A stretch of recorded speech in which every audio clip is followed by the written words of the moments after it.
very happy to be with البيان today. My name is Carlo. I'm Italian by father, French by mother. I've been working in media for somehow for 20 years now. I've been a consultant first, then worked in technology, then I've been president of AOL in Europe. Then I've worked with the press for some time, with TV for some time, and now in 3 years I'm responsible for the Google operations in Southern Europe, Middle East, Africa and Eastern Europe. So it goes from Russia to Southern Europe, passing from Dubai and from Paris. It's a fantastic area.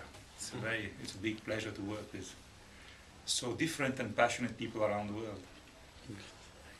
Yes. Dubai and Middle East are important to us. First of all, because of their importance to the world. Dubai and you know the Gulf region is today a crossroads between the East and the West. It's a very important touristic area, and those two elements make so that we really need to be present here strongly. Another element is here, compared to other places of the world, you have a lot of companies and people, both, which are looking at the world, very international. You want to sell to the globe, you travel around the globe, you are really, really multinational and have a particularly open culture to the world and welcoming culture to the world. So to us, being present here is important because it's close to our values and because if we can contribute and enable this, we think that this is where we bring value to the world. We think that we are in a position to provide value to cultures and people and businesses that look at the world the way you do. So we want to continue to increase our presence here. What do we want to do?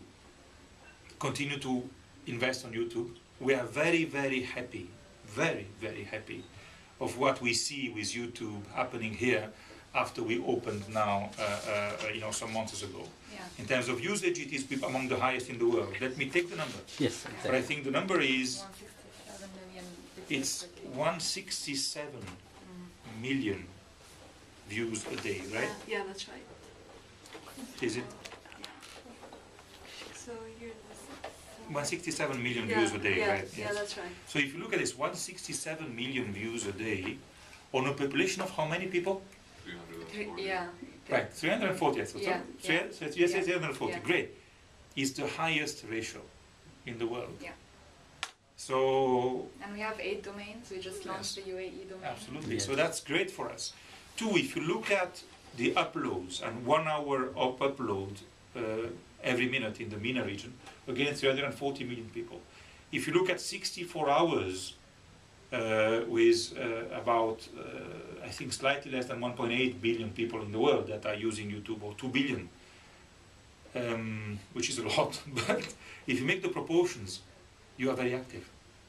So first of all, it means that you like the tool, which is good for us, but also that you know how to use it, because I think the levels of understanding of what those tools can do is very high here, the conscience of what we can be done.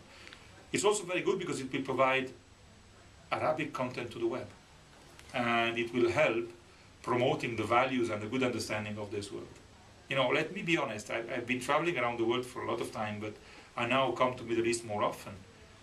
And my image, my understanding of the Middle East is very different than what I had from, when I was sitting in Rome with my parents or in Paris that told me about, I don't know, the only thing we knew about was the stories of the beginning of the last century.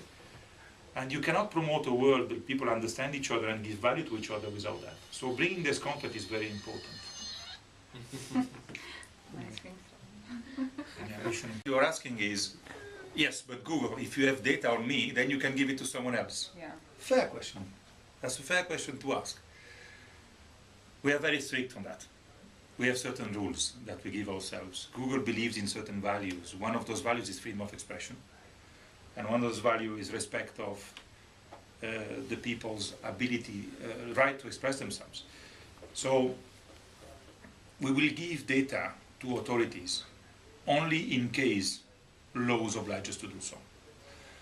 But we are even more strict than that. And I know I'm speaking in a Muslim country, so I want to say that with the maximum of the respect and of clarity. In some occasions in the past, we have decided not to give data to governments or to people because we had the impression, rightly or wrongly, that there was the risk of political usage of this. So during the famous Arab Spring, our position has been very clear. We did not give data about anyone to any authority because we felt it was dangerous for the integrity of people. Those positions have characterized Google in the world. In China, for example, we took very clear positions on what we believe we can do and not do in order to protect the data and the integrity of the data for people. Those values are for us global. And sometimes it's not easy for us to respect the local laws and to respect those principles. Our principle is freedom of expression and integrity of people are very important to us. So we will not give data to anyone except the law obliges to do so, and even if the law obliges to do so, if we feel that we would prefer not to provide a service in a country than putting people at risk somehow. And we've done that. We did not open services in some countries because we felt that we would have people put at risk. So to us it's an important value.